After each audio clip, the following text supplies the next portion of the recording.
Hey, this is Carl, Beautiful Strength. I'm right now in Tallinn, Estonia, and I'm here to answer some questions. No one replied on my newsletter for any questions about training, but I do have some online clients who've replied about questions. A lot are nutrition based, the first one isn't. So the question is, how long does SSLP last for? So bearing in mind, I want to give you some context to the person who asked this. He's 6'4" and he weighs 70 kilos or less. So he is bone skinny, right? He needs to gain weight, a lot of it, in a hurry, right?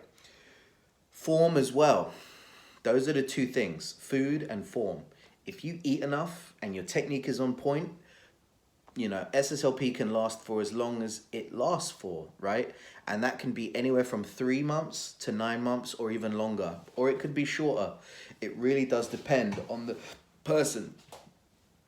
But I can already tell this person is not going to last as long as they textbook says, and it is the food. I can tell straight away.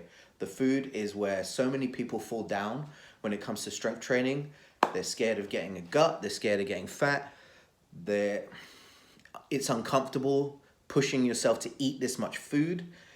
And, a lot of the time people kind of say it in passing like, oh, yeah, the eating is the hardest part about training. And it really fucking is, because it's the other 23 hours of training.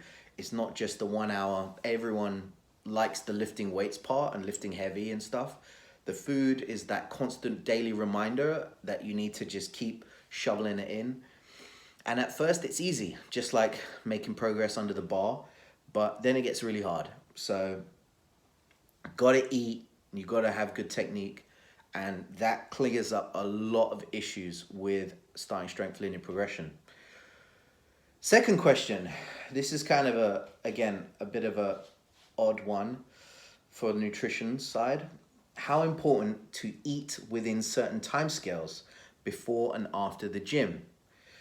Side note here is Haribo straight after the gym, I heard is, good, whatever. All right, so that's kind of talking about replacing glycogen stores that you break down when you train. I mean, nutrition timing to an extent does have an effect, yes. Like, I don't want you having, a shit ton of caffeine before you go to bed. I don't want you, potentially being pissed drunk and then trying to a 5 rep max squat, right? So there are things like like nutrition timing does have a basic relevance, right? Again, I feel like that minutia detail is in the weeds. If you're hitting your food generally right, if you're eating enough protein, enough carbs, enough fats, you're having enough water throughout the day, and a lot of people, it's all about feeling how you go. Like, so some people just can't lift on it full stomach. You need like 2 hours between training, right? That's some people, not everyone. Some people, need, a certain amount of food or, calories for whatever reason, right? And, focusing on, oh, is my glycogen stores going to be replenished with this Haribo and all this kind of stuff. It's like, yeah, those little tips and tricks can work. Like, sipping on a protein shake if you're in between meals and you're hungry, or, even a couple days ago, I was drinking some milk while benching because it was like 4 hours that I hadn't eaten and I was hungry, and I was so glad I had the milk to keep me going throughout the session. So it's more a case of, in strength training, we need to have enough food to make sure our training goes well, and focusing on those details isn't necessarily as important, but it can play a more important role as you get further refined in the process. So when you're really struggling to gain weight, or if you're really focusing on cutting weight while trying to maintain your strength, those kind of details matter. But generally speaking, it's a case of, it depends on how your body reacts and if it works for you. That there are no hard and set rules when it comes to my nutrition kind of guidelines. But for sure, maybe have some Haribo after training. If it helps, perfect. Tick. Otherwise, don't, right? Another one. How much carbs and fats on top of protein? So usually the protein recommendation, again, this is a guideline, usually 1 pound, 1 pound of body mass is 1 gram of protein. That's kind of the usual. So say, I'm 250, 270, I should have, 260, 270 grams of protein, right? That doesn't always work with people in terms of like being realistic, right? But it's also a case of he's trying to say how much carbs and fat should I have on top of that? And again, this is a kind of it depends kind of approach. Those guidelines, to me, it's kind of like you start narrowing it down. It's like, okay, how many calories do you have to play with? Are you on 3,000? Are you on 4,000? Are you on 1,800, right? And then, so if you take away that 1 gram per pound of protein, how much calories do you have left? How active is your lifestyle? Are you sedentary? Are you kind of moderate? Or are you like super active? Do you have like a construction job? This kind of stuff, right? All those things play into a role of what the cracks of all those carbs and fats are.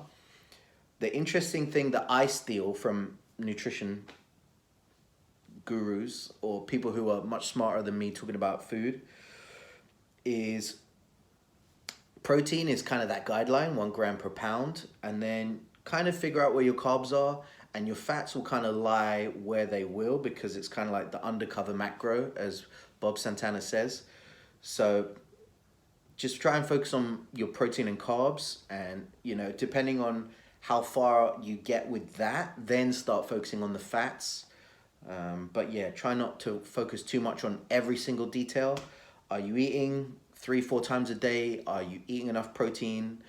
Are you gaining weight? Are you gaining muscle? Are you gaining strength? Like the barbell is your key, right? If progress is happening and you can see, you're building and your shirts are filling out and your waist isn't blowing up, you're probably doing the right thing, right? The last question I got here is, how much protein did I take to go from 70 kilos to 120 kilos body weight? So those of you who don't know, my physique has changed a lot in the past 10 years. So when I tell you about gaining weight, it's because I did it too. And again, it's funny because, again, the guideline of 1 gram per pound is a guideline, and I feel like it is most important if you're cutting body weight. But when you're gaining, it's all about pure calories. So obviously, if you eat 4,000-5,000 calories or more, you're probably going to be hitting that 1 gram per pound. If your meals look a certain way, like you're having a decent palm-sized amount of protein, I think Bob Santana talks about a fist size of carbohydrates, and then as many vegetables as you want.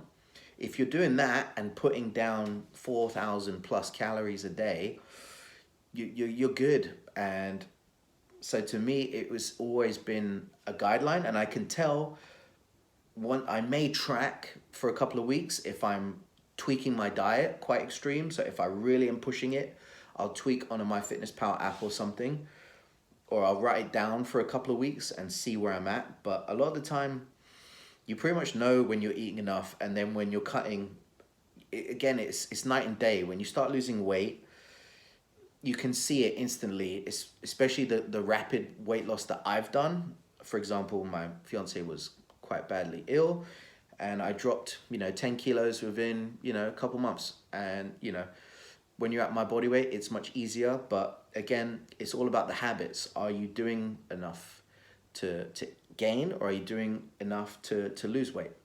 And food is the easiest way to approach that. I hope this helps. The barbell never lies. Peace.